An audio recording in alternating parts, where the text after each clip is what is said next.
What if I told you? I have to go 30 for 30 boys here, right? What if I told you that George Kliavkoff, our old friend, actually made a mistake that was debatably worse than blowing up the Pac 12?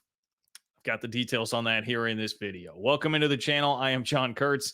Here on this channel, we talk conference realignment, college football, and college basketball all day, every day. If you are a college sports junkie, make sure that you subscribe. Live shows Wednesdays and Sundays. They are a blast.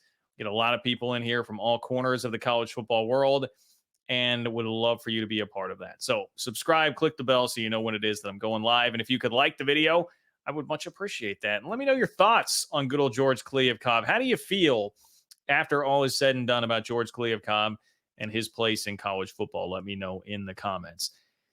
This one's going to be a little bit more short and sweet, guys, but I didn't have a chance to get to it on the live show. I had to bring this to your attention. We chronicled in detail the Pac 12 saga, the arrogance, the fumbling of the bag, all of the above from George Kliavkoff throughout this process. A guy who, yes, fair enough, was not from the college football world, had a different background from the entertainment industry, came in, got outdueled, outfoxed by Brett Yormark, not to mention Kevin Warren and the Big Ten, who pulled, in the end, 4 of his schools away from him and the biggest brands, and just generally did not do a very good job and has since shown not a modicum of humility. And that's even according to the Pac 12 sourcing that John Wilner has, who reports on that conference better than anybody. It's like, hey, this guy still has not stepped up and taken any responsibility for what happened. And that is a part of why, yes, I'm here to do an entertaining show, right? But that's a part of why I will continue to needle a little bit when I see stories like this, because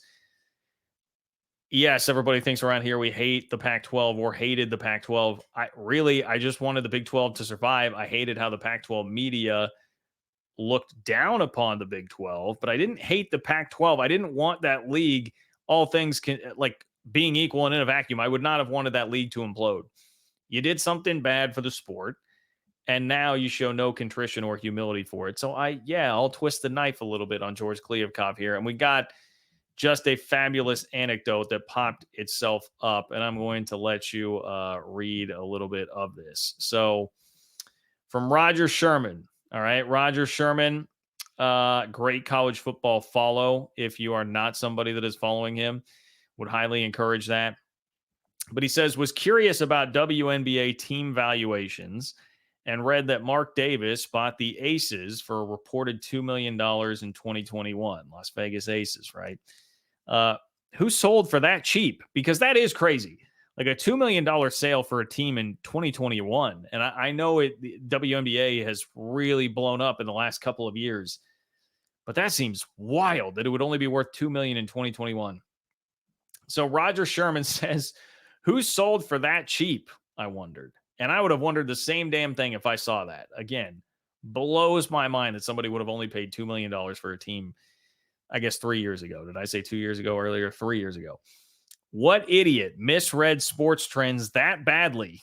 What rube failed to see the imminent women's sports boom? And I gotta say, LMAO. You guys know where this is going, man. You guys know where this is going. You know who sold it for $2 million in 2021. That would be none other than George Kliavkoff, president of entertainment and sports of MGM Resorts International, sold the Aces for $2 million in 2021. Now, there's an even better punchline coming to this later. But we read here, Mark Davis. So Mark Davis bought the thing.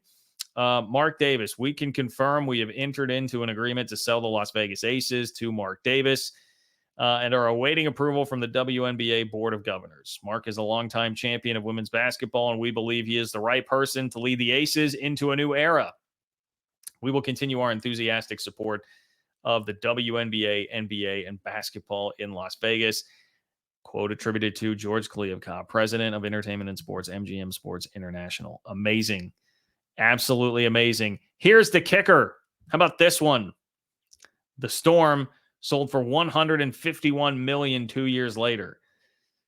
So the Seattle Storm are a more established franchise, right? I'm sure the Las Vegas Aces probably would not draw that, but just 2 years later, a team in the same league sold for 151 million when George Kliavkoff sold this thing for 2 million in 2021. And now just look at the thing. I'm not really like in favor of making Mark Davis richer. I don't care about that at all.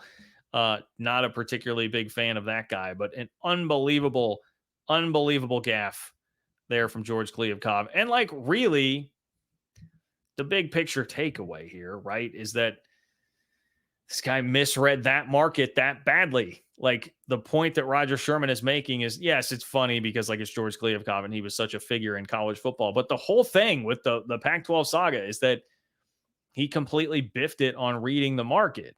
Like Brett Yormark did not. Brett Yormark understood the importance of getting that TV deal signed, and he understood the importance of not trying to play the same damn game that the SEC and the Big Ten were playing. They were trying to do the same thing the Pac-12 was that the SEC and Big Ten were doing, which was kind of just like the traditional way. Instead of realizing, look, we're not going to beat them. Like they've gamed the system. We're not going to beat them doing it that same way. Go back to so many times early on. Like UCLA tried to leave. George Kliavkoff said, no, actually the financials will work out to where you'll make more money if you stay in the Pac-12 or at least break even. This is a dumb move for you, UCLA. That didn't work. It wasn't true. There was a time where he legitimately said, just flat out stated, I feel like people forget about this, flat out stated that eventually they were going to make more than the Big Ten and the SEC. A ridiculous statement, ridiculous to put that out there, ridiculous to tell anybody that or to believe that in your own mind and get people's hopes up. Terrible at reading the room on this thing, not understanding your own value. And that clearly came across just in 2021, apparently before he was Pac-12 commissioner, right? Maybe somebody could have looked at that and been like, hey, that doesn't seem like a really smart, shrewd business move based on the way things are going. And I guess no one could have foreseen Caitlin Clark coming and the growth of women's sports and WNBA to the extent that it has over the last few years, but it was still on the come up a little bit at that point, right? I mean, just bad business decision, bad reading of the market, bad reading of the tea leaves. And that is the same thing that we saw out of George Kliavkoff the entire time that he was the commissioner of the Pac-12. So he's got a bunch of money. No one should feel sorry for him. He was getting like the $8 million to go away from the Pac-12. He's got his ranch and land in Montana. I believe it was Montana where he's been hanging out. Again, you shouldn't feel bad for him on this sale. I'm okay with taking a little bit of a laugh here and also just a retrospective step back and being like, hey, man, that probably wasn't a great hire. And maybe somebody could have seen through that with a very bad business deal that was some foreshadowing in the end of what was to come for the Pac-12. Like the video, would appreciate it if you do that. Let me know what you think in the comments. Love me, hate me, agree, disagree. All of that is great. How do you feel about George Kliavkoff? Does your opinion change at all after seeing this? Take care, and I will talk to you soon.